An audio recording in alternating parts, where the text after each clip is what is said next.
Vaya.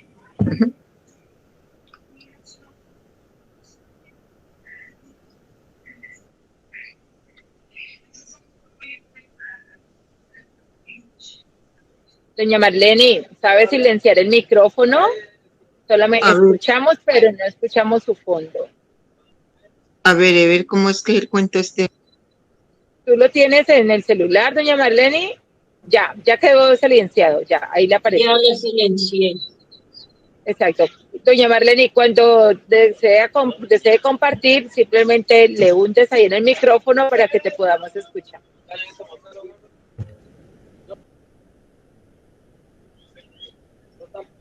Ahora está por ahí.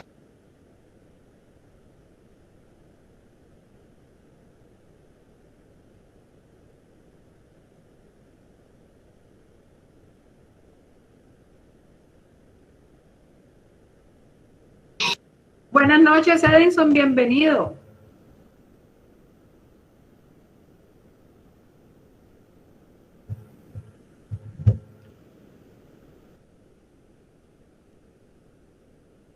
Buenas noches. Pero cierra esta cuenta y entras con la de Edinson. Espera un momentico, yo organizo aquí. Perfecto.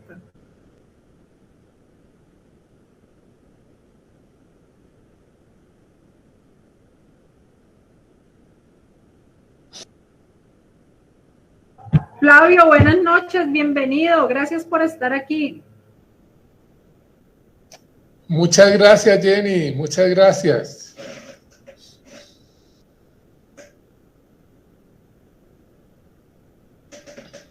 Ya hemos empezado la transmisión por Facebook. Por favor, pedimos que silencien sus micrófonos y demos una esperita mientras que van llegando todos. Gracias. Leonor, bienvenida. Gracias por estar aquí. Hola, buenas noches. Buenas noches para todos. Gracias por la invitación. Buenas noches, Leonor. Buenas noches a todos. Jenny. Buenas noches, don Flavio. Jenny, ¿me escuchas? Sí, señora, dígame. ¿El enlace se puede compartir en el WhatsApp de los egresados del CAE? Sí. ¿Sí, lo puedo compartir? Sí, claro. Ok, gracias.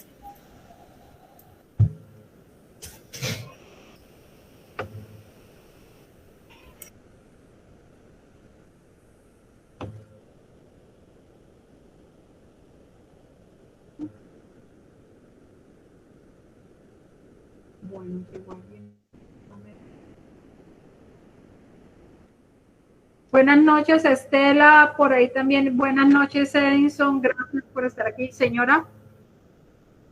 Buenas noches, Ana Herrera, ¿cómo estás? Gracias por estar aquí. Janet, buenas noches. Buenas noches. Mira a ver si ahí puedes hablar. Aló, buenas noches, ¿ahora sí me escuchan? Sí, Edinson, perfecto. Bueno, yo era que estaba con la cuenta de mi esposa y casi no cuadro esto, pero ya, gracias a Dios, bendito el Señor, ya estoy listo. Gracias por la invitación. Ok. Gloria, bienvenida, buenas noches.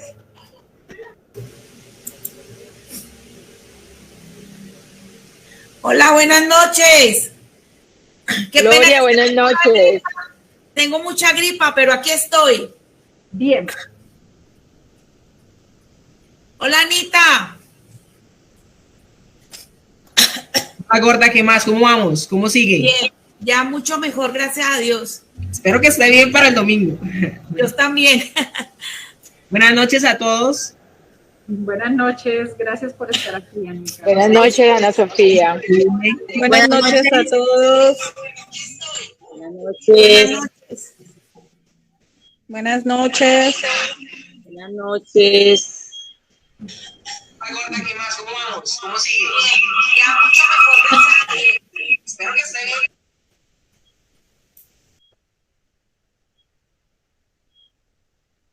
Buenas noches, Ana, ¿cómo estás? Bienvenida. Hola, buenas noches.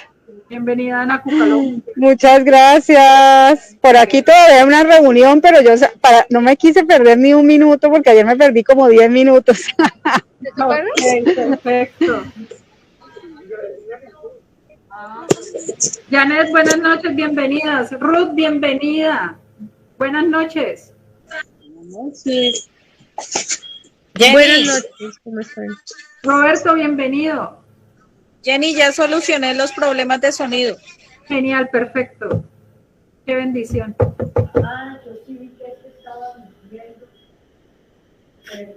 Juan Manuel, bienvenido. Buenas noches, muchas gracias. Buenas noches. Alexandra, bienvenida.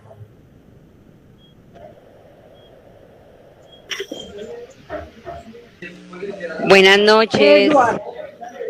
Ha llegado el padre Edward. Bienvenido, padre. Gracias por estar aquí. Buenas noches, padre. Buenas noches, padre Eduardo.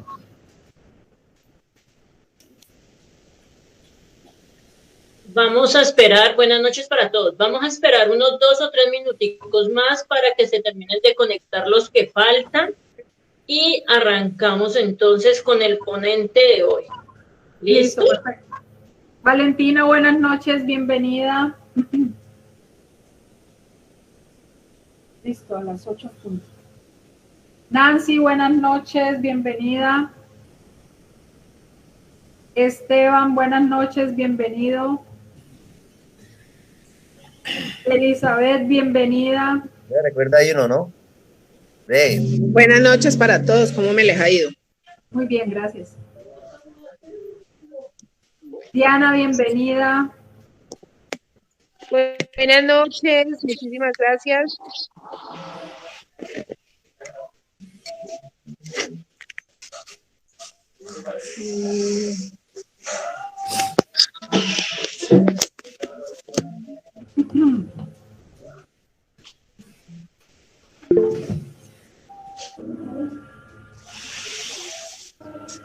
Jenny, acabé de enviar el enlace del CAE por si alguien quiere compartir.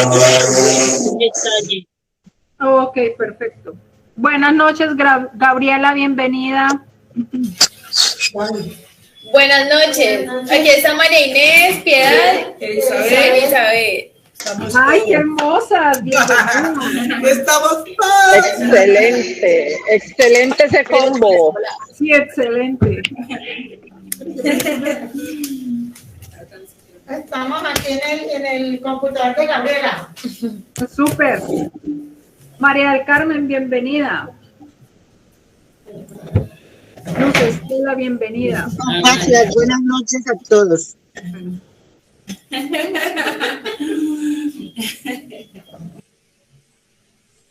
Esas chicas son las de San Juan Bautista, la del curso bíblico de San Juan Bautista. Excelentes.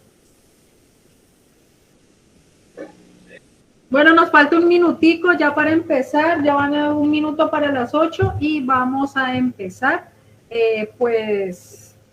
Esperemos unos momenticos y ya iniciamos. Bueno, Jenny, atenta porque acá donde estoy está cayendo un aguacero con truenos. Espero no se vaya la energía, espero no se caiga el internet. Si algo, hay plan B, entonces se les comunicará a ellos. ¿Listo? De resto, por ahora vamos muy bien. ¿Qué posibilidad hay de que se pueda enviar el plan B ahí a los comentarios o se borra o cómo sería eso? Métete a mensajes y lo envías, pero si lo envías vas a concluir. Entonces no. Dejémoslo así, al igual ya está el enlace de Facebook, por si se cae la señal por aquí, se pueden conectar por Facebook. Listo, perfecto, gracias. ¿No envían el enlace al correo, por favor? O también, eso ya le tocaría a Sandra. Ah, Sandra. Pero No, porque si no se entran a la otra sala. Ah, ok, entonces cuando... Listo, perfecto. Bueno, ahorita sí, bienvenidos, buenas noches, gracias por estar aquí, gracias por conectarse a este gran encuentro de la Semana del Egresado. Quien les habla, Jenny Hernández. Bueno, ya son las 8 de la noche, nuestro segundo día y tendremos una ponencia de 40 minuticos y al final de 10 a 15 minutos, pues hay espacio para las preguntas. Recuerden que está lloviendo mucho de la persona que nos dio la entrada. Si algo tenemos un plan B, pero se cae, inmediatamente mandamos el otro link para que nuevamente se conecten. ¿Listo? Gracias. Bueno, bienvenidos a los egresados, a los estudiantes y a las escuelas bíblicas Nápoles, La Cruz y a la Escuela Bíblica de San Juan Bautista. Bienvenidos. Recordemos, evangelizadores y discípulos misioneros, que hay diversidad de carismas, pero un mismo espíritu. Diversidad de ministerios, pero un mismo Señor. Sí, y ahorita sí, empecemos recordando algo. Silenciemos micrófonos. Gracias. Y sin más preámbulos, con nosotros el padre Edward Acevedo, vicario de la parroquia San Juan Bautista, con el tema Discípulos en los primeros siglos. Bienvenido, padre, gracias por estar aquí. Somos todo oídos.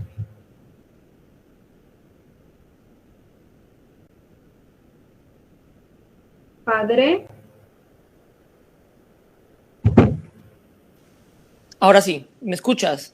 Sí, padre, perfecto. Bien, estaba con el micrófono apagado. Bueno, nada, Jenny, a ti gracias por la invitación. Un saludo especial para todas las personas pues, que están allí acompañándonos, estos hermanos que se han formado en el CAE. Yo, digamos, no he tenido de manera estricta la oportunidad de pues, colaborar con el CAE como profesor en concreto, como parte del equipo formador. Sin embargo, he participado en algunas clases, especialmente ayudándole al padre Sebastián hace más o menos unos 2 años, creo yo. Entonces, creo que algunas personas me conocerán, otros me conocerán si son catequistas, porque esa ha sido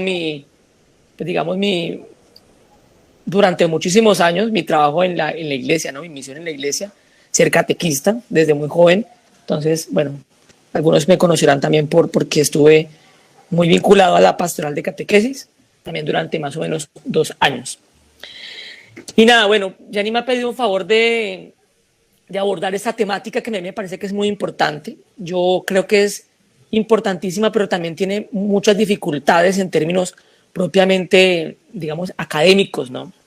Es muy difícil abordar, le decía yo a Jenny, es muy difícil abordar este concepto de discípulos, misioneros en las iglesias primitivas, porque la iglesia primitiva, digamos, sufrió por un asunto de contexto histórico, también de contexto geográfico, por un componente de naturaleza cultural también, ¿no? Sufrió ciertas, digámoslo así, variaciones en algunas expresiones dentro de su vida de fe, pero en medio de todo el espíritu, como lo decía muy bien ya en el inicio, pues es uno solo, aunque los carismas sean diversos, ¿no? Y entonces yo he pensado mucho en cómo tocar ese tema de las comunidades primitivas, de los primeros cristianos, que puedan ayudarnos a nosotros en este tiempo tan puntual que estamos viviendo, ¿no? En un tiempo que venimos primero de pandemia, segundo de confinamiento, ¿sí? Y tercero, pues en un contexto profundamente pues permeado por una serie de situaciones de naturaleza político, social, que ciertamente causaron bastante escozor entre todos nosotros, ¿sí? Lo primero que quiero decir es que pues el discípulo ante todo y sobre todo es un oyente, ¿sí? El discípulo ante todo y sobre todo pues tiene atento el oído. No es gratis que en la Sagrada Escritura con mucha frecuencia se nos hable de la importancia de abrir el oído, de estar prestos a la escucha, ¿no? Especialmente pues de la palabra del Señor. No es tampoco gratis, por ejemplo, que se nos presente la figura de Eva como una oyente de la palabra. Pero en este caso puntual del Génesis no fue exactamente pues la palabra del Señor la que Eva acogió en su corazón, ¿sí? Y tampoco es gratis que la Iglesia en su reflexión teológica muestre, por ejemplo, a María como esa figura opuesta, digámoslo así, antagónica a la de Eva, como una mujer que ha abierto el oído para la escucha de la palabra y que a través de la palabra ha entrado pues en la voluntad del Señor. Entonces, siento que este primer elemento, que es el elemento de la escucha, es fundamental, es vital para comprender pues puntualmente el ejercicio del discípulo, ¿no? Y si algo tenían claramente los primeros cristianos de nuestro tiempo, del mundo primitivo cristiano, pues claramente era que eran oyentes, eran hombres y mujeres que conocieron al Señor a través de la escucha. Recuerden que pues lo que se da como inicios en la vida primitiva cristiana es el anuncio del querigma, ¿no? Del querigma. Y este anuncio del querigma pues requiere pues la oída, implica la escucha, ¿no? El oído de discípulo es fundamental, ¿sí? ¿Cómo conocen los paganos, por ejemplo, el cristianismo? Lo conocen claramente por la escucha de la palabra, ¿sí? Del querigma, del anuncio de los discípulos que se fueron por todo el mundo, por la zona del Asia Menor, ¿no? Lo que hoy llamaríamos una parte de eso, Turquía, también norte de África, pues se fueron anunciando el querigma, que básicamente era pues que Dios, que se había hecho hombre en Jesucristo, ¿sí? Había dado la vida por todos, había muerto en la cruz, ¿sí? Pero que había resucitado. Y este querigma que entra por el oído, pues logra llegar al corazón, ¿sí? Y este anuncio que llega al corazón, pues motiva a muchos a que busquen puntualmente el bautizo, que busquen pues el encontrarse con Dios. Y esto pues es absolutamente clave. Yo quiero hacer aquí rápidamente una comparación muy, a mi modo de ver, muy simpática, ¿no? Y es que el querigma también se anuncia en el mundo judío. De hecho, de manera especial y en primera instancia en el mundo judío, incluso en las sinagogas, ¿sí? Pero los judíos, por muchas razones, pues cerraron el oído al anuncio del querigma, ¿sí? Uno diría, bueno, pero los judíos son conocedores de las Sagradas Escrituras, de los profetas, se habrían dado cuenta con claridad de que Jesucristo verdaderamente era el cumplimiento de la ley y de los profetas. O sea, si alguien realmente tendría que haber sido profundamente consciente de la figura de Jesús como Mesías, pues tendría que haber sido pues, puntualmente el mundo judío, ¿no? Pero lo curioso es que no sucede así. No sucede así. Hay una cierta, digámoslo así, obstinación. De hecho, Pablo, con mucha frecuencia en sus cartas, habla de esto, ¿no? De que los judíos se cerraron a la posibilidad de entrar en la comprensión de que Jesús es el Mesías, ¿sí? Y no lo aceptaron. Y que entonces la predicación ante la necedad de los judíos, ante esta obstinación de los judíos, pues ahora iba dirigida al mundo pagano, que claro, que en una tradición judía, a lo mejor, pues no merecería que a ellos llegara el anuncio del reino de Dios, ¿sí? Pero bueno, el Señor en su infinito amor y en su infinita misericordia extiende este mensaje tan importante del mundo pagano, del que nosotros, entre otras cosas, somos herederos, ¿no? Hay que decirlo. Y bueno, y estos hombres que no conocen nada, absolutamente nada, o a lo mejor muchos sí habían escuchado, incluso eran participantes o eran simpatizantes mejor del mundo judío, porque iban a las sinagogas, eran los temerosos de Dios, que llaman en los Hechos de los Apóstoles y en algunas seguramente cartas paulinas.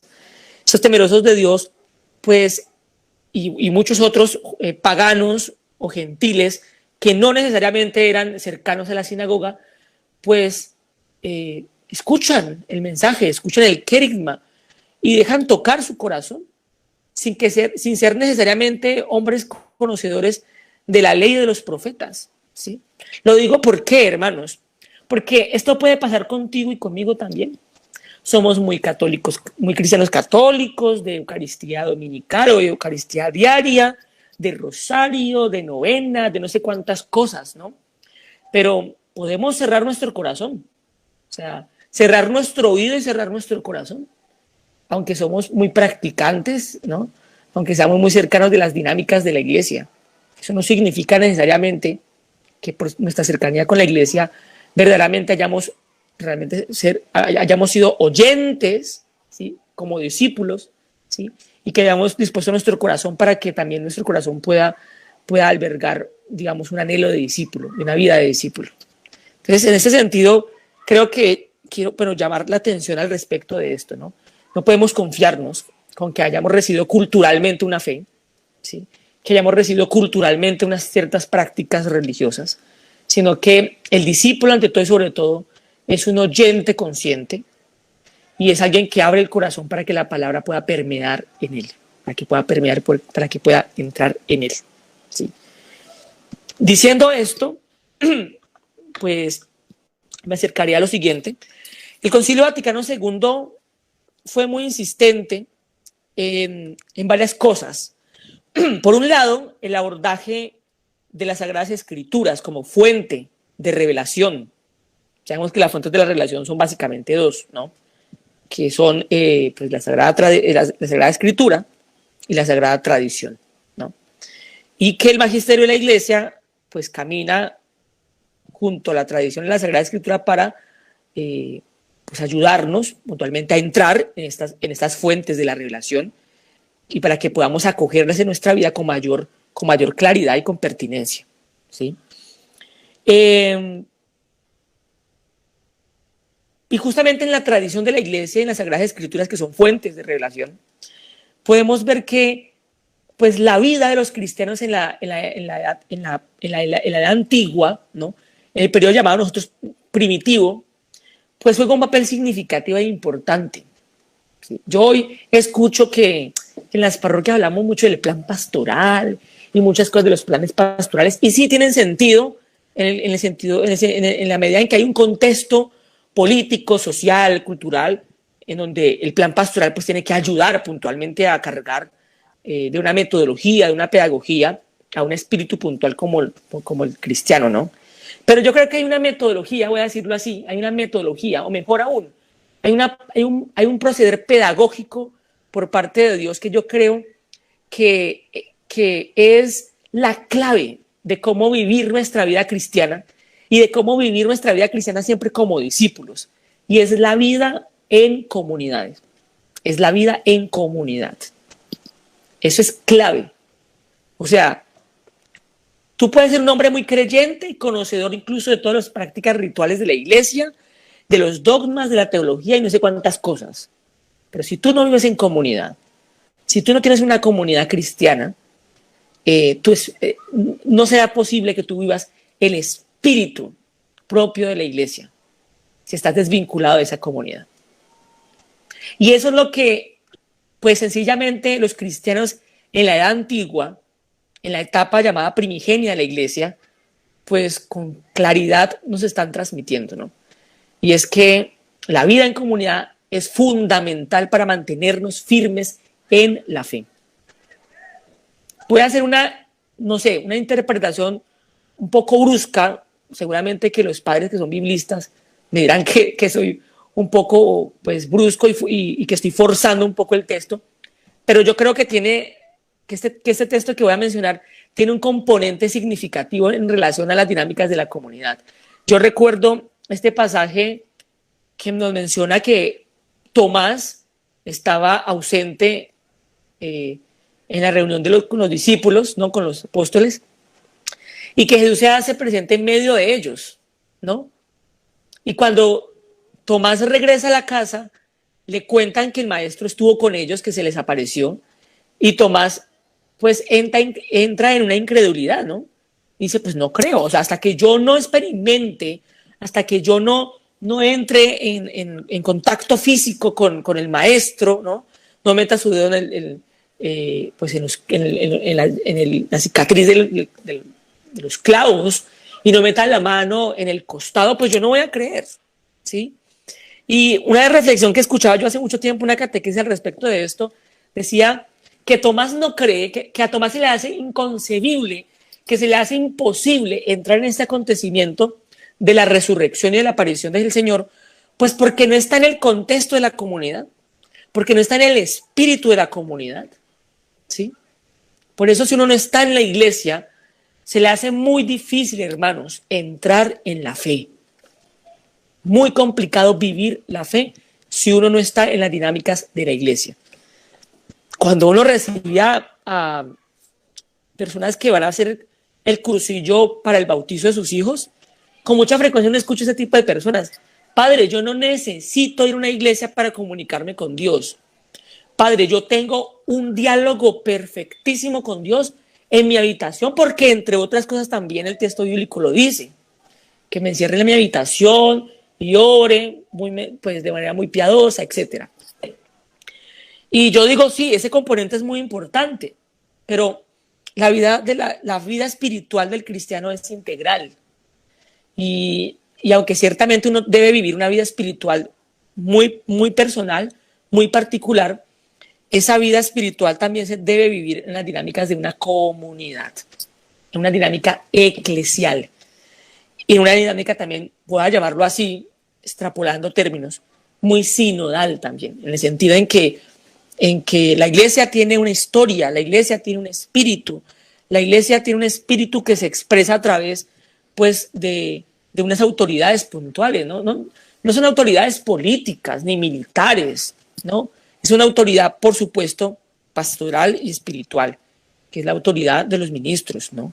La figura del Papa es importante, de los obispos como pastores de las iglesias particulares, ¿sí?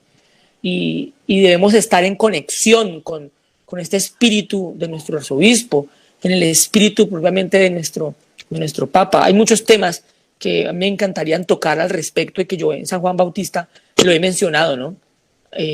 Porque en nuestro tiempo hay un ataque, pues muy, a mi modo de ver, muy grotesco a la figura del Papa y de muchas de las cosas que el Papa ha ido, pues, dinamizando en la iglesia. Yo creo que hay que tener mucho cuidado con esto, ¿no? Muchísimo cuidado. Y entonces, la importancia de la comunidad es fundamental, ¿no? Pero no es una comunidad que camina sola, es una comunidad que camina reconociendo, pues, que la iglesia, como lo decía el Evangelio de hoy, que nos trae en la Eucaristía, pues que el Señor ha dejado a través de los apóstoles, a través de los discípulos, ha dejado una autoridad, ¿sí? Ha dejado una autoridad.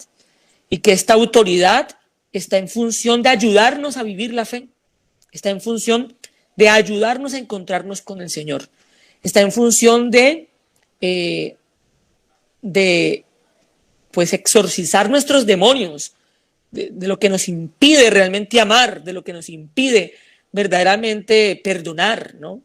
De curar nuestras enfermedades, de curar nuestras limitaciones, de aquello que nos incapacita para verdaderamente vivir nuestra fe. Para eso está también, pues, esta ayuda de los ministros ordenados, que a través de los sacramentos, que son tan importantes, pues nos ayudan, nos fortalecen en esta vida, en este camino de vida cristiana, ¿sí? Eso me parece que entonces es muy importante, y entonces el Concilio Vaticano II ha insistido muchísimo en que hay que retomar las fuentes, hay que volver a las fuentes, y las fuentes, pues, del cristianismo se encuentran básicamente en esto, ¿no? En la vida primigenia de las comunidades cristianas, ¿sí? El iniciador del camino neocatecumenal, Kiko Argüello, cuando él siente que la Virgen le inspira iniciar el camino neocatecumenal, miren la precisión con la que hablo. En el camino no se habla de fundador, se habla de iniciador, porque realmente el camino neocatecumenal, como otras espiritualidades dentro de la iglesia, y que nacieron en el Concilio Vaticano II, tienen como inspiración puntualmente la vida de las comunidades primigenias, la vida de las comunidades primitivas, ¿sí?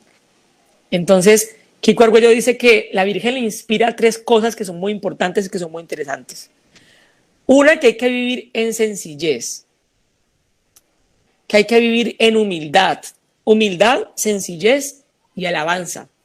Esas son las 3 características propias de una comunidad cristiana. Una comunidad cristiana que reconoce primero sus pecados, ¿sí?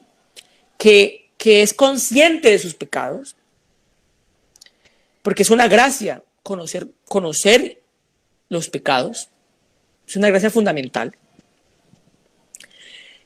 y que también conoce los pecados de sus hermanos, y conocer los pecados de los hermanos no le escandalizan porque se da cuenta que sus hermanos tienen pecados como los de él, entonces no le escandaliza, ¿sí? Sino que antes bien reconoce que él es necesitado de Dios por sus pecados y que su hermano también está necesitado de Dios por sus pecados, ¿sí? Entonces, en esta primera etapa consiste la humildad, ¿no? La humildad es entrar en lo más profundo de nuestros pecados, no solamente conocerlos, porque, mire, religiosamente todos decimos tengo pecados, yo soy pecador. Pues claro, religiosamente ya hemos construido un discurso del pecado, pero una cosa es saber que tenemos pecado y otra cosa es que nos duela el pecado. Estos primeros cristianos les dolía el pecado, es decir, estaban profundamente arrepentidos por el pecado. Y de hecho, porque el querigma tiene un vínculo profundo con el pecado, es que muchos responden al querigma como tal, porque lo que quieren es romper la esclavitud del pecado, aquello que los ha sometido.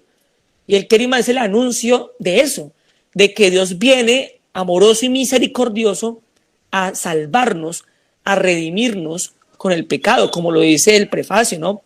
Y el pregón también, muriendo, destruye nuestra muerte y resucitando, restaura nuestra vida. Este es el contenido del querigma. Entonces, la etapa de la humildad es fundamental en la vida primigenia de las comunidades cristianas, ¿sí?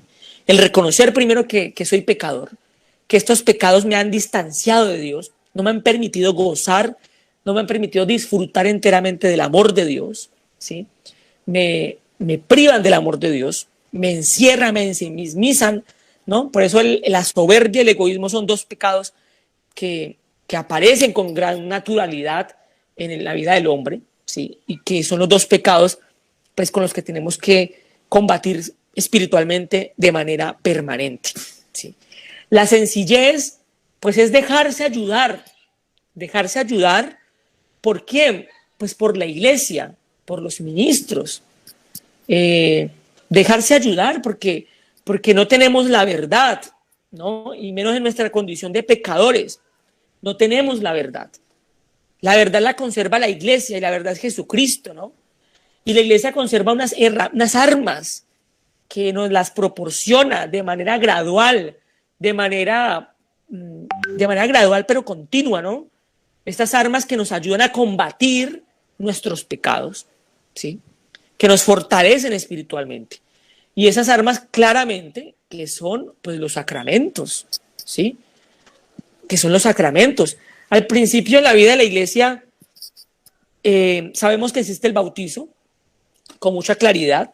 Hay signos de la imposición de manos que uno podría asumir o podría relacionar puntualmente con la confirmación. La Eucaristía y el bautizo son dos sacramentos que aparecen con gran notoriedad, ¿sí? O sea, si hay dos sacramentos que son muy, muy evidentes y que son muy explícitos en las fuentes de las Escrituras, pues claramente que es el bautizo y es la Eucaristía, ¿no? Y está con mucha frecuencia pues en algunos relatos de los Hechos de los Apóstoles y de las cartas paulinas. Y bueno, y en el mismo Evangelio, por supuesto, ¿no?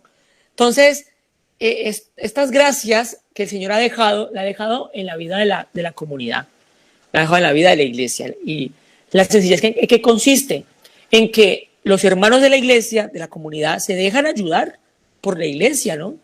Es muy común entre nosotros y más puntualmente en la vida parroquial que seamos muy necios, supremamente necios, y especialmente a la voz de los párrocos, ¿sí? Incluso a los obispos, ¿sí? Y en nuestro tiempo el Papa, es una cosa impresionante, ¿no? Cómo entramos en desobediencia de forma tan espontánea, porque nuestra soberbia y nuestro egoísmo pues en el fondo eso es lo que saca de nosotros, ¿no? La desobediencia. Yo decía en una predicación del domingo que la obediencia es la identidad propia del cristiano, ¿sí? Porque cuando tú eres obediente porque tú confías, porque tú crees en alguien y por eso le obedeces. Si tú no confías, no obedeces, ¿no?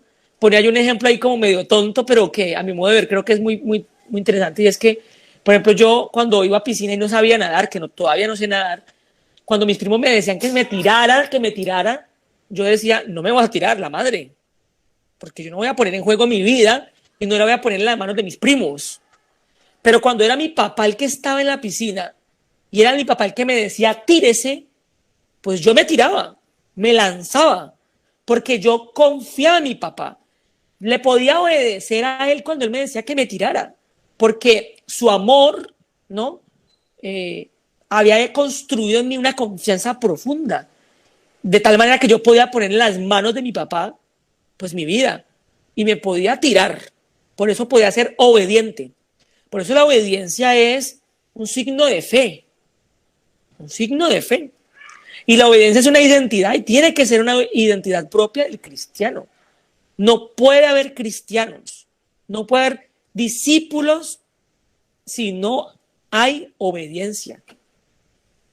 Si no hay obediencia.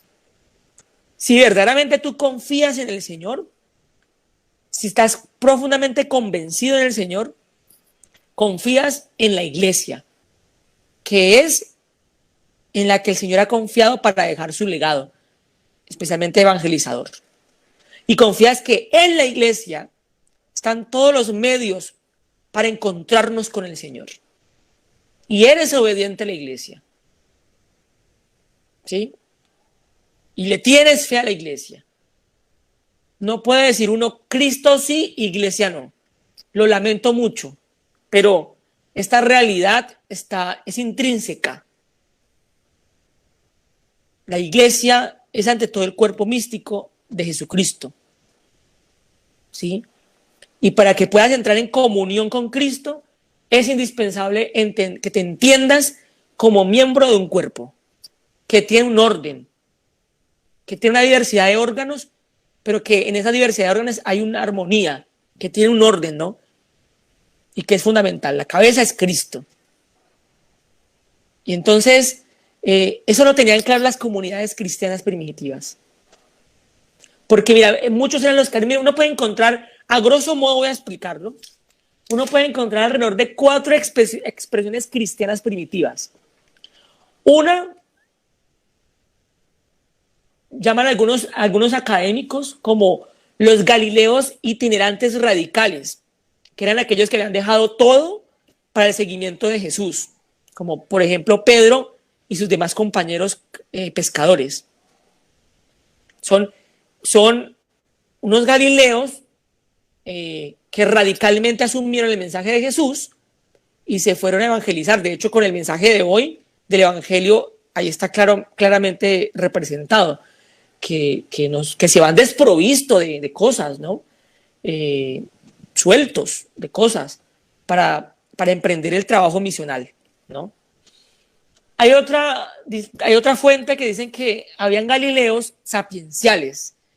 Eran aquellos que eran discípulos de Jesús, cada vez que Jesús estaba en Galilea, lo buscaban, lo seguían, compartían con él, pero les gustaba más era atender a los mensajes de Jesús, y muy probablemente a ellos se les deba la compilación de expresiones muy sapienciales de Jesús, ¿sí? Por ejemplo, cuando Jesús hablaba de una forma muy sabia, pedid y se os dará, buscad y encontraréis, llamad y se os atenderá, cosas de esas expresiones. Y las mismas parábolas incluso eran discípulos sapienciales en el sentido en que reflexionaban, meditaban profundamente en torno a las enseñanzas de Jesús. Había otro grupo que eran los judeocristianos, eran más cercanos a Jerusalén, a la zona de Judea. Y estos judeocristianos eran, pues, judíos practicantes, pero que habían descubierto en Jesús pues al Mesías, ¿no? Pero les costaba desvincularse de forma muy estricta de la ley mosaica. Entonces intentaban vivir su cristianismo bajo una espiritualidad muy judía todavía. No se habían desprendido de forma radical con el judaísmo. Y había otro grupo que eran los llamados helenistas o los helénicos, que eran estos judíos de la diáspora que se encontraron en territorios de cultura, de influencia cultural griega, pero que eran judíos que habían conocido, dicen muy probablemente, a Jesús cuando fueron seguramente a Jerusalén, algunas fiestas religiosas y tal, y se habían encontrado con Jesús o con sus discípulos en otros tiempos posteriores, y habían comprendido pues un poquito un cristianismo más libre, no sometido por la ley, por las tradiciones tan estrictamente mosaicas, ¿sí?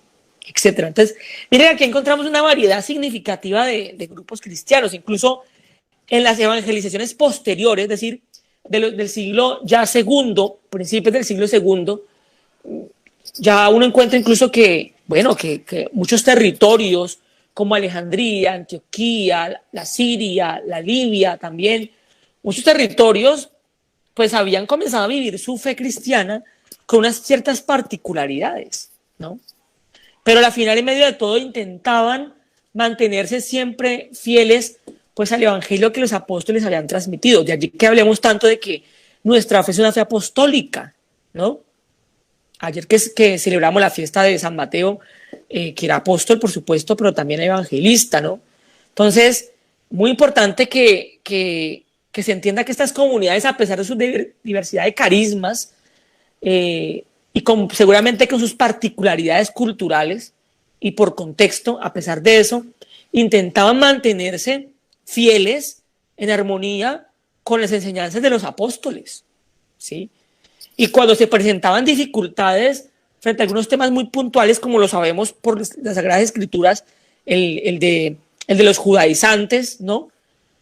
Pues, por ejemplo, el caso de Pablo, que va hasta Jerusalén, donde se encuentra en ese momento Santiago, el justo, y está Pedro también, de los apóstoles, ¿va? Para pedirles, bueno, que les ayude, que les dé luces, que les exhorte en relación a qué decisión tomar con los paganos, si había que circuncidarlos o no, había que obligarlos a que se sometieran al espíritu del judaísmo o no. Y ahí estaban los apóstoles para atender esto, ¿no? Para exhortar, para ayudar, para animar. Y miren que una cosa muy bonita ya es que los apóstoles aquí resuelven que la iglesia ante todo es una iglesia personalista, es decir, en el sentido en que es la persona humana lo que tiene un mayor componente en la vida de la iglesia por encima de la ley misma, ¿no? Entonces se resuelve que no hay que someter a los paganos a ritos y leyes culturales propias del mundo judío, porque para aceptar a Cristo en el corazón, pues bastaba con la escucha del querigma y el bautizo y de querer vivir una vida discipular continua y permanente, ¿no? En la vida de la comunidad. Entonces, la figura apostólica es fundamental. Para nosotros es la figura propiamente de los episcopos, de los obispos, ¿no? Que es la iglesia apostólica, que aunque independiente cada iglesia siempre intenta estar en hermandad, en vínculo de fraternidad, unos obispos con otros, ¿sí? Y en armonía también con el Papa, por supuesto, ¿no?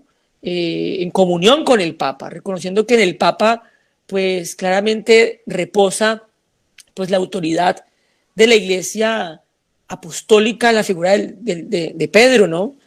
Y que en esa figura de Pedro también, pues, claramente está la vicaría de Cristo.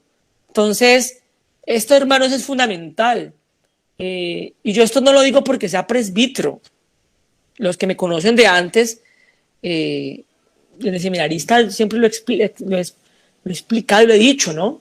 Que es entenderme, que yo siempre me he entendido como miembro de una iglesia, indistintamente de la modalidad que yo tenga dentro de la iglesia. O sea, al final todos somos hermanos bajo un mismo espíritu, ¿sí?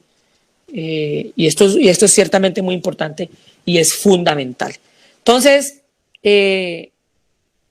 esta vida de los cristianos primitivos es fundamental en ese sentido, ¿sí? Entonces, muy importante la vida en la comunidad, ya lo hemos dicho.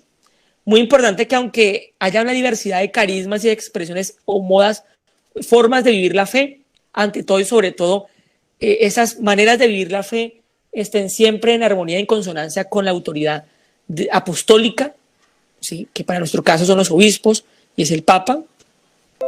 Y los párrocos, pues, ¿qué hacen? Hacen que la presencia del obispo esté en la parroquia, porque el obispo no puede estar humanamente en la parroquia, en todas las parroquias. Entonces, también la figura del presbítero, ¿no? De hecho, sabemos que la iglesia de Jerusalén estaba a cargo de algunos apóstoles, de algunos discípulos y de presbíteros además, ¿sí?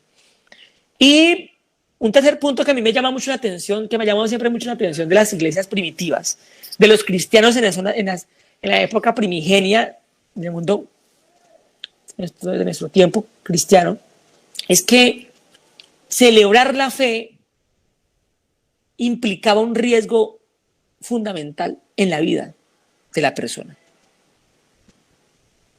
Entonces, hermanos, celebrar la fe, vivir la fe y dar testimonio de nuestra fe como cristianos implica riesgos. Implica riesgos. Por un lado, implica la comodidad. Por eso ser cristiano no es tan fácil. Y por eso no todo el mundo necesariamente quiere ser cristiano.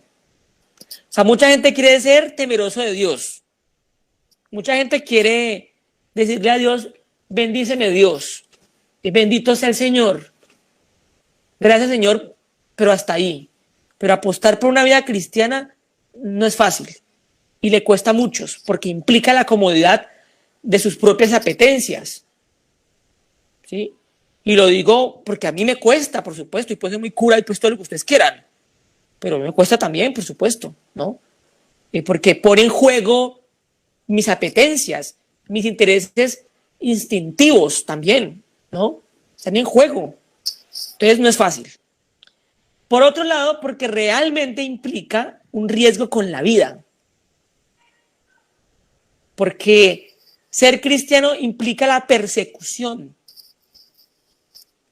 Y así como en el cristianismo primitivo había una persecución abierta por parte de los judíos, de los sectores judíos más radicales, conservadores, tradicionalistas, y por parte también del Imperio Romano, por un asunto de legalidad y también por un asunto de sospecha de conspiración contra el imperio, también en nuestro tiempo nos encontramos con la persecución, hermanos.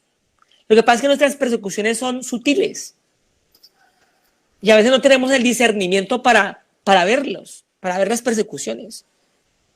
Pero hay persecuciones tácitas, o sea, contundentes. ¿Cómo celebrar, por ejemplo, cómo vivir nuestros noviazgos en las realidades cristianas? Allí hay una persecución de cómo vivir los noviazgos, cómo vivir el matrimonio, cómo vivir la familia, ¿no? Entonces, tener hijos, por ejemplo, la gente que tiene muchos hijos es atacada. Yo tengo hermanos de comunidad, por ejemplo, que tienen 10 hijos, 6 hijos, 8 hijos, 7. Y una hermana, de hecho, tuvo su 11ª hija, que por cierto espero bautizar dentro de poco y ser su padrino. El médico le decía, escandalizado, le decía, pero mujer, ¿qué es esto? Ya es hora de que te operes, de que hagas ligadura de trompas, porque es que ya estás tu 11ª. Es un riesgo para tu vida. Pero él estaba más preocupado por el escándalo de que haya gente que tenga tantos hijos que por la vida de ella. ¿Sí? Y claro, y al Estado tampoco se le gusta mucho, ¿no? Pues cómo le va a gustar tasa de natalidad que crezca tanto. Y hoy los europeos y los canadienses están buscando población porque están envejecidos. Qué tontos. Pero bueno. Entonces, Eso escandaliza y es una persecución. Tu misma familia te dice, por ejemplo, la familia de mi hermana de comunidad, de mis hermanos, porque tengo varios matrimonios en mi comunidad, muy jóvenes también, y que los persiguen sus propios familiares. ¿Pero qué es eso? Ustedes de que están en la iglesia, como que se volvió tonta, ¿no? Teniendo muchachito acá rato. ¿Y qué es eso de estar en la iglesia todo el tiempo allá orando, todo el tiempo allá? ¿Qué es eso? O sea, hay una persecución permanente, frecuente, constante. La alcaldía va a los colegios públicos y privados a repartir condones. Es donde le dicen al muchacho y a la chica, sean prostitutas, acuéstense con quien quiera, con cuantos quieran, pero eso sí, usen condón. O sea, no les importa la dignidad de la persona humana. No están preocupados por cómo viven con madurez y responsabilidad la sexualidad. No les importa si se convierten en objetos de placer para mucha gente o si mucha gente se convierte en objeto de placer para los chicos. No están preocupados por eso. Porque aquí la dignidad humana no es un criterio fundamental para las políticas públicas. Lo único que les importa es hacer un control de salubridad física, es reducir embarazos, porque además lo ven como un problema de salud pública, como si los embarazos fueran un problema de salud pública, ¿sí? Y evitar, evidentemente, una cosa que es importante, por supuesto, pero no es la manera más idónea de hacerlo. Erradicar enfermedades, evitar enfermedades de transmisión sexual. Y el condón es la solución.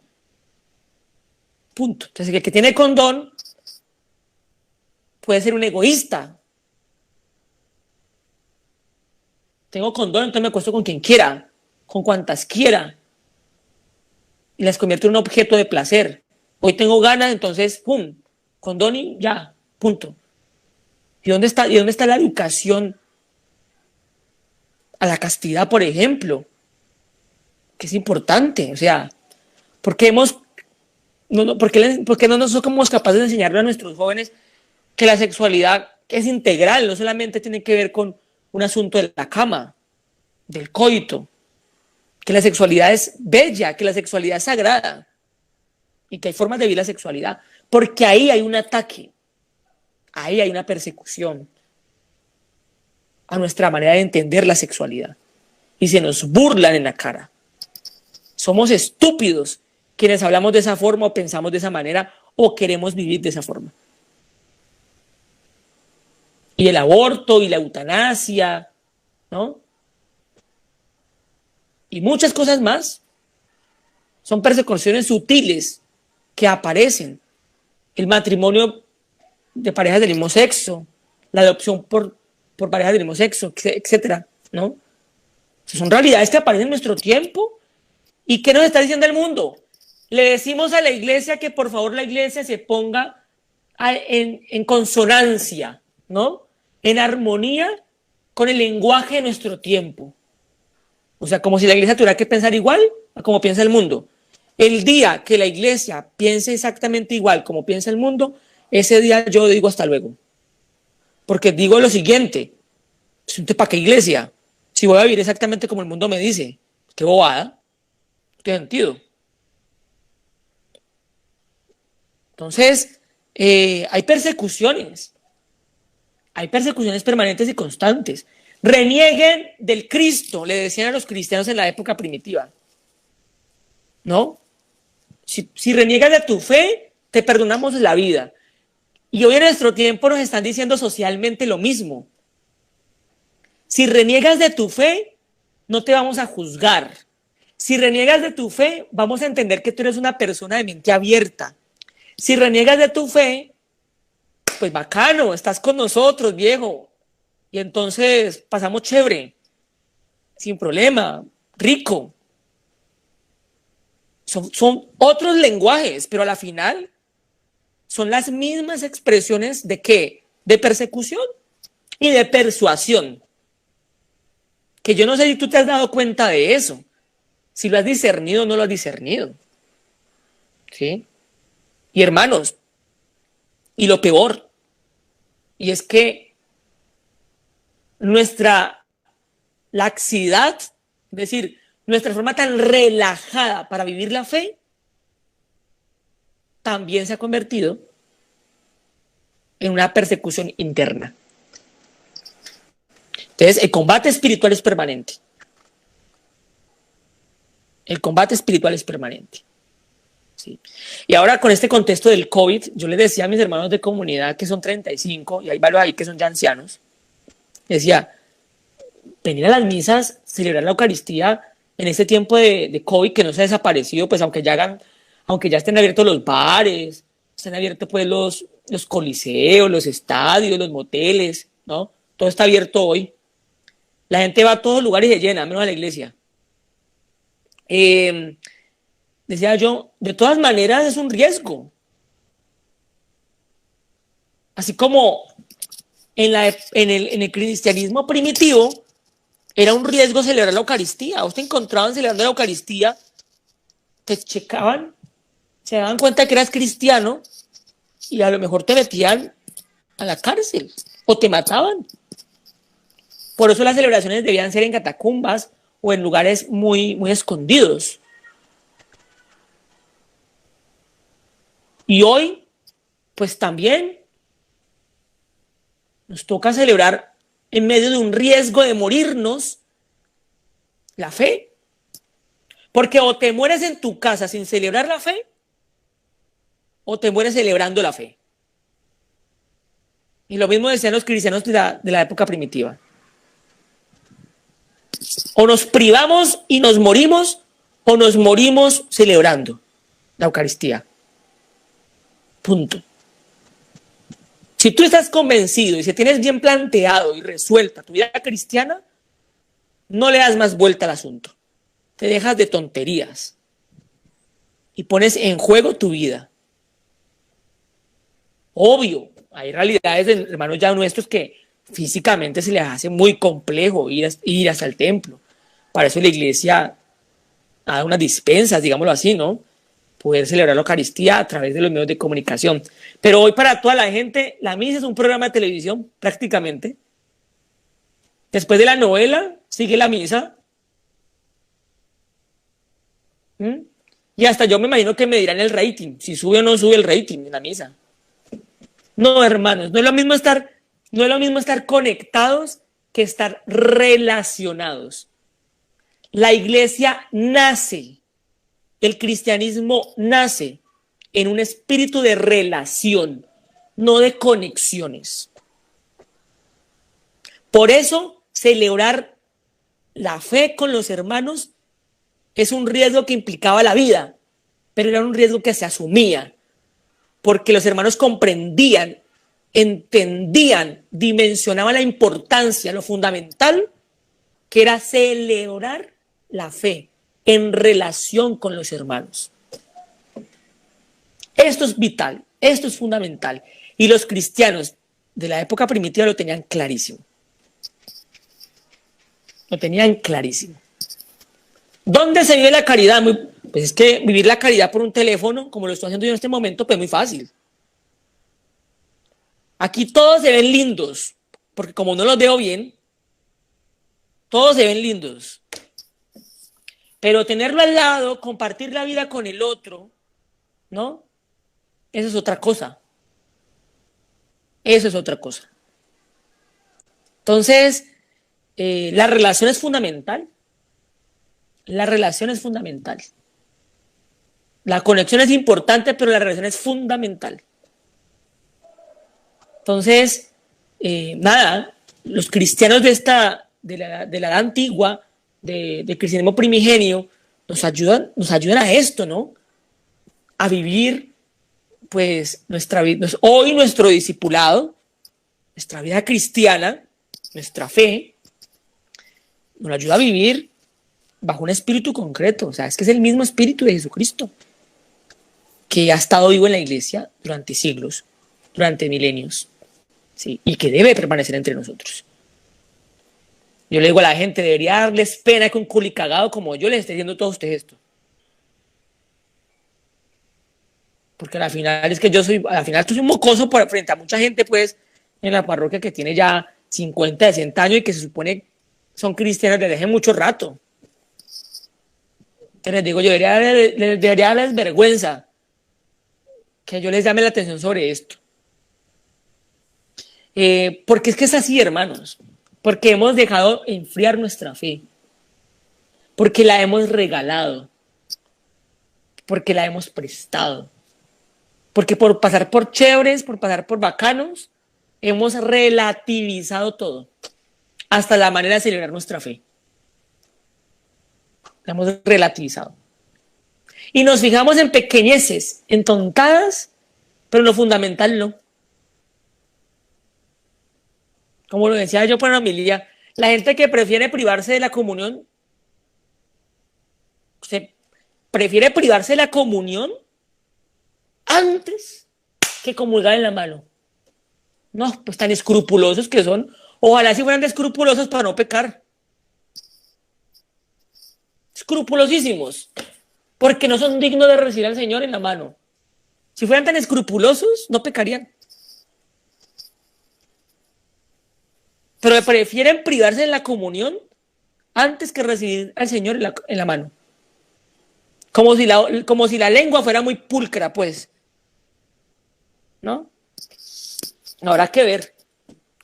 Entonces, hermanos, también esto quiero llamar la atención. Y eso último.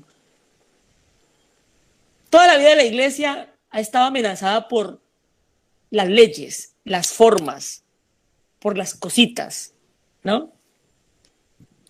Y los curas que somos maniáticos más todavía, ¿no? Porque los curas somos maniáticos, o sea, llenos de manías, llenos de cositas. Pero hay una cosa que a mí siempre me ha llamado mucho la atención de esta vida cristiana primitiva, o sea, cómo la iglesia fue asumiendo poco a poco, porque esto no se da tampoco de forma rápida, ¿no? Esto se hace con gradualidad. Y es que se trasciende la ley. El cristianismo nunca es ley por ley. El cristianismo no es ley por ley. El cristianismo es por gracia. La ley por la ley mata, dice Pablo. La ley por la ley mata. Claro, hay leyes, por supuesto, o sea, que estén en función de ayudarnos a vivir la vida, etc. Pero no es vivir la ley por ley. Hay gente que no le interesa, sino la ley. Y el cristianismo primitivo nos enseña esto, que esos temas de la ley por ley tuvieron que ser leídos, discernidos y trabajados. Misericordia antes que ley. Amor antes que ley. Punto. Y eso tiene que quedar absolutamente claro. ¿Sí? Yo no sé si ya me pasé, yo no sé si ya, creo que sí, ya me pasé. Pero bueno, nada. Es que al principio comencé muy, muy rígido, ya después como que me comencé a soltar. Entonces, bueno, yo espero que, miren, hermanos, pues se requeriría de todo un semestre, de un curso muy bien organizado, sistemático. Si realmente lo que uno quiere es un curso de la historia de la iglesia, y hay libros para eso, por supuesto que sí, y datos, y fechas, y nombres, y lugares, y mapas, y cosas de esas. Pero yo no tenía esa intención puntualmente en este encuentro. Yo quería que algunos elementos que yo más o menos conocía de las prácticas de la vida de la iglesia sirvieran como elementos de catequesis para nuestro tiempo, para esto de ayudarnos, ¿no? Un poco a vivir, pues, sencillamente la fe, ¿sí? Qué pena, pues, y perdonen mi forma tan escueta de expresarme, pero bueno, nada, esa es una de mis falencias, creo yo. Entonces, bueno, nada, pasemos a, bueno, no sé, las preguntas. Jenny ya dará como el orden allí lo que se puede hacer. Padre, gracias. Dios en el Perdón, no preguntas escritas porque yo no puedo leer porque mi visión no me alcanza. Estoy en mi celular, entonces no alcanzo a ver preguntas escritas. Entonces, poderlas... Tranquilo, Padre, tranquilo. Gracias, Padre, por esta ponencia. Quedamos muy felices definitivamente. Y esta ponencia pues nos llama a ser valientes, valientes como las primeras comunidades, valientes en las persecuciones, valientes en ir a nuestra celebración, ya romper la manía de solamente verla por televisión y pues valientes en la adhesión de Cristo. Gracias, Padre, porque nos ha abierto un panorama grandísimo, nos ha vuelto a encender esos carboncitos que definitivamente necesitamos para seguir adelante. Bueno, mis niñas, entonces tenemos preguntas, por favor. Quien va a preguntar, entonces abre el micrófono, pregunta y damos que el padre responda. Padre Eduardo, buenas noches y muchas gracias. Buenas noches. Padre, mi nombre es Roberto Guerra. Siempre me ha impresionado Hechos de los Apóstoles, capítulo 2, versículo 44, donde dice: todos los creyentes vivían unidos y lo tenían todo en común. Vendían las posesiones y hacienda. Podían todos según la necesidad de cada uno. Todos los días acudían junto al templo, partían el pan de las casas, comían juntos con alegría y sencillez de corazón. Padre, esto que es cueto y franco, yo he vivido o conozco de muchas situaciones de hermanos que a veces necesitan pues una caridad, bien sea en ayuda económica, algo así, y tocan las puertas y nada, no se le abre nada. Siempre dan disculpas, bueno, pero en mi caso, a mí se me abrió una puerta que es Dios. O sea, cuando yo tenía una necesidad, una angustia, recurría a mucha gente que tenía dinero, que ya no me puede empezar algo para salir de una situación, pero no se dio ese caso. Pero la oración y todo, y la fe, como usted dice, Dios fue el que me abrió la puerta, y pues pude hacer, y me dio la vida tranquila, pues, en paz. Entonces yo me cuestiono mucho de esto, de esas comunidades primitivas, que ellos en ese tiempo hacían eso, que me imagino yo que vendían su hacienda, no solo sus casas, para ayudar al otro que estaba necesitado, Padre. Entonces yo me cuestiono eso y como que me choca, pues veo en la actualidad muchas cosas y, Dios mío, ¿por qué pasa esto? Y no se hace pues como esa ayuda. Bueno, esa interpelación del texto tiene que tener una variación. No es cuestionarme por lo que no hacen, sino por lo que yo no hago o no he hecho como tal, ¿sí? Esos hermanos que hacían esto en las comunidades primitivas eran porque sencillamente el Señor también les había ayudado. O sea, había hermanos que seguramente no lo hacían y no pasaba nada.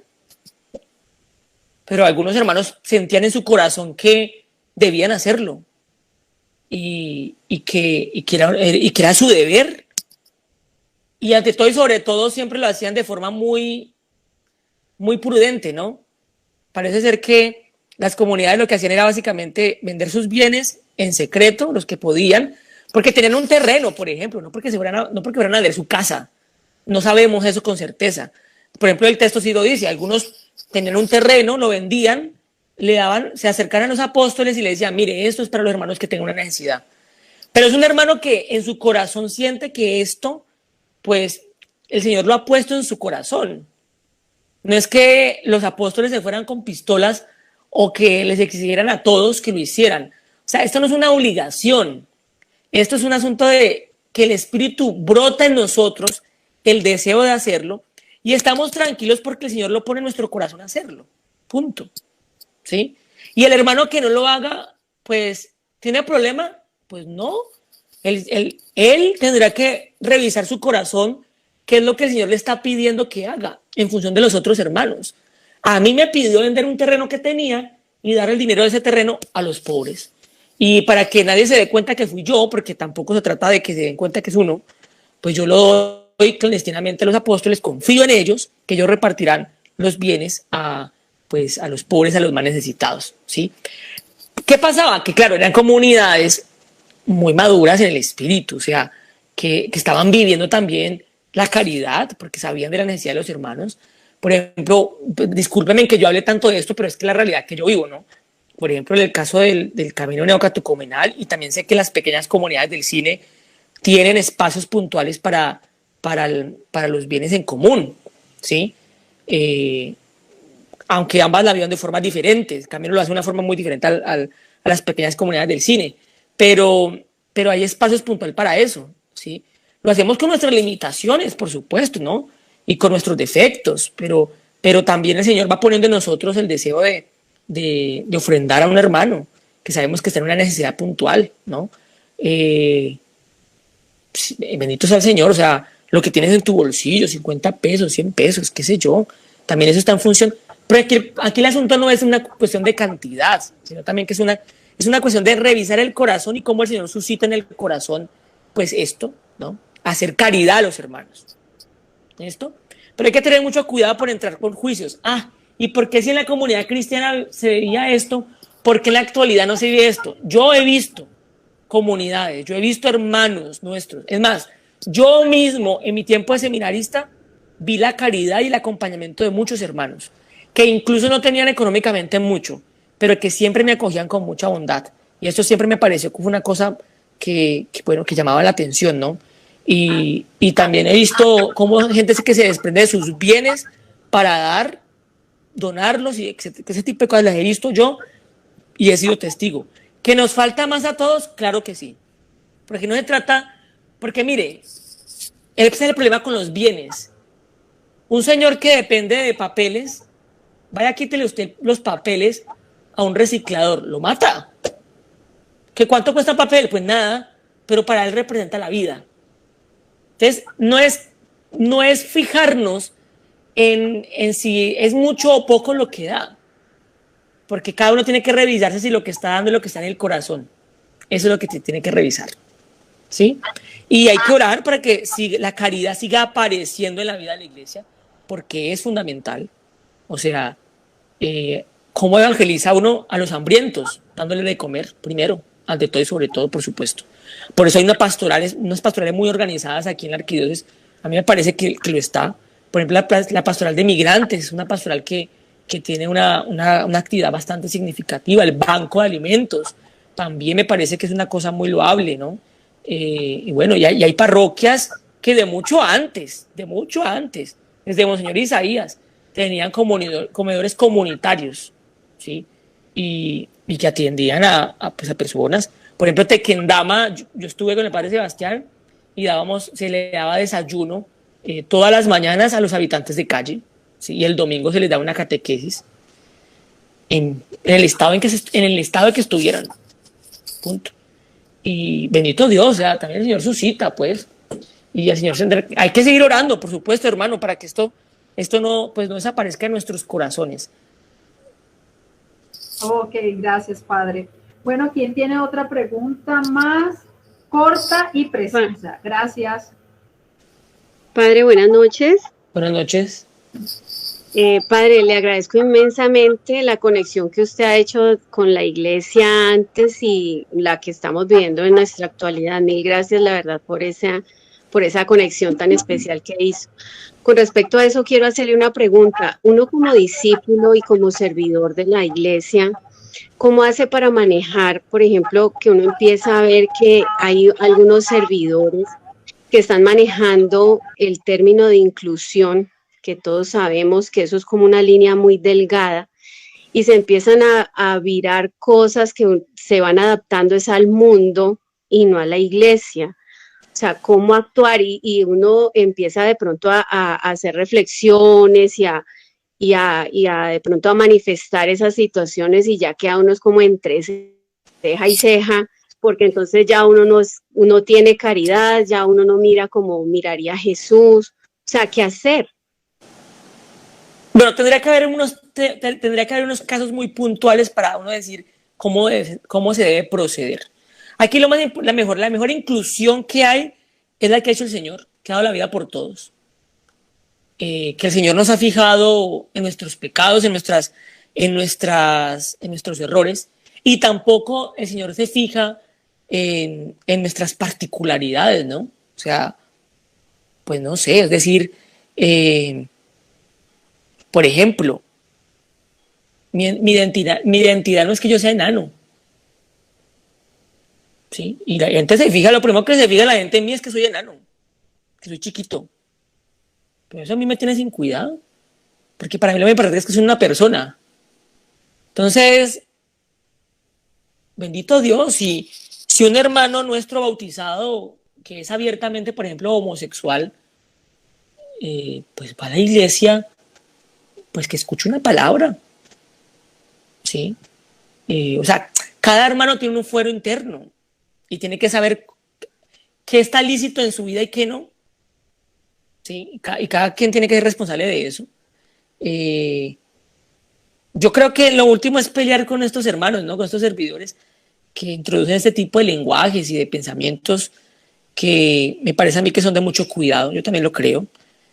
Pero yo, por ejemplo, que estudié en la Universidad del Valle y que he estado muy cerca a ese tipo de cosas, ¿sabes? Yo nunca en la universidad me puse a discutir.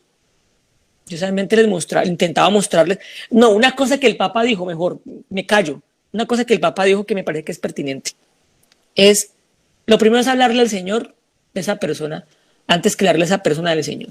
Es lo primero que hay que hacer. Segundo, es que tu vida, que no puede ser una vida mojigata, porque hay que cuidarnos de eso. A mí me molesta la gente que quiere mostrarse como levitante, ¿no? Como muy levitante, ¿no? En la sencillez, en la humildad, en la cotidianidad, vivir tu vida cristiana. Y de esa manera evangelizar. Punto. Yo, por ejemplo, ahora estoy capellán de un colegio. Y en el colegio tenemos jóvenes de muchas cosas. Unos que son ateos, otros que no son ateos. Unos que dicen pertenecer a la comunidad LGTBIQ+, ¿no? Que eso no sé qué es.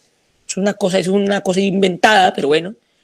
Y el que haga preguntas se le responde. Pero el que no está haciendo preguntas, pues no se le responde nada. ¿Sí? El que pide un consejo se le da. El que pide una palabra se le exhorta. Y el que pide testimonio se vive. Punto.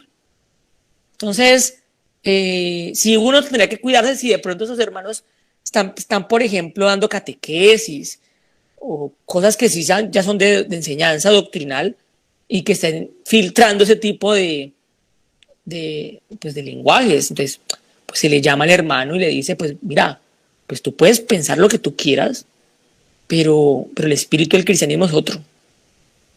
Sí, pare de contar. Ya. Entonces yo siento que nada, o sea, estamos para ayudar a la gente, por supuesto, y ayudarla también en la medida en que la gente se deje ayudar, ¿no? Libremente, como lo decía hoy el Señor, o sea, y el que no te reciba, pues lo que tú haces es, pues sencillamente tomar distancia. En otras palabras, eso significa, ¿no? Tomar distancia, en el sentido en que, bueno, no hay que forzar nada. Ya el hombre buscará, ¿no? En su libertad, bajo sus necesidades, pues que la iglesia le ayude. No hay que tampoco hay que poner en juego la identidad de la iglesia. O sea, la iglesia es una puntual con una identidad. Y no puede ser lo mismo ser cristiano o no serlo. Eso sí tiene que ser claro. Pero eso tiene que quedar claro para el cristiano, porque el que no es cristiano eso no lo tiene claro. Y ni tampoco le interesa tenerlo claro. Pero nosotros somos los que tenemos que tener claro que no puede ser lo mismo ser cristiano que no serlo. Punto. Y que ser cristiano tiene una identidad. Y que si yo quiero ser cristiano, me acojo a esa identidad. Me vinculo con esa identidad.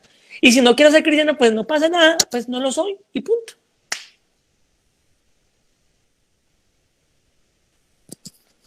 Bueno, padre, muchas gracias por su aporte para todos nosotros, estudiantes y egresados del CAE. Antes de despedirnos, le queremos pedir su bendición y comunicarle a todos los que están aquí para que mañana se conecten nuevamente. Vamos a tener al ponente John Freddy Gallego con un tema muy bueno también. Estos 2 días han sido de mucho aprendizaje. Y, padre, muchas gracias, su bendición ya para irnos. Bueno, nada, espero que esto haya ayudado mucho, no conceptual y académicamente, porque no fue la intención y tampoco tenía ese matiz, sino que ella verdaderamente haya ayudado mucho a exhortarles en este sentido de cómo vivir nuestra fe, ¿no? De cómo vivir nuestra vida cristiana. ¿Listo? Claro que sí, padre.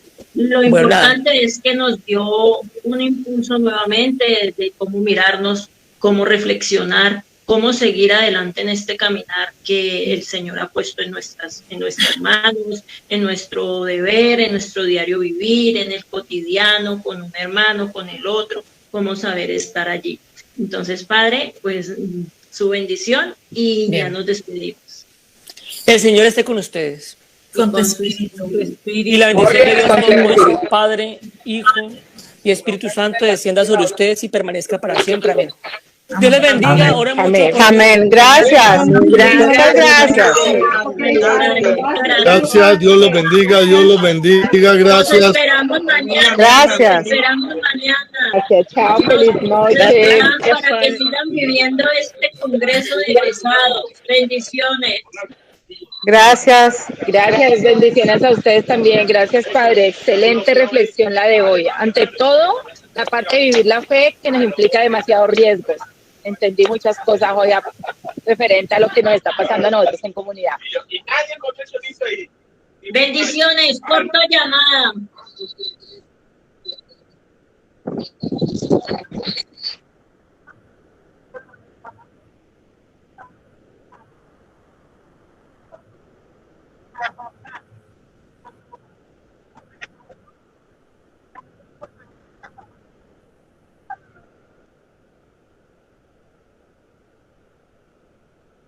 Amén, corto llamada. Dios los bendiga. Dios los bendiga. Chao, gracias. Buenas noches, adiós, Descansen. gracias. Descansen.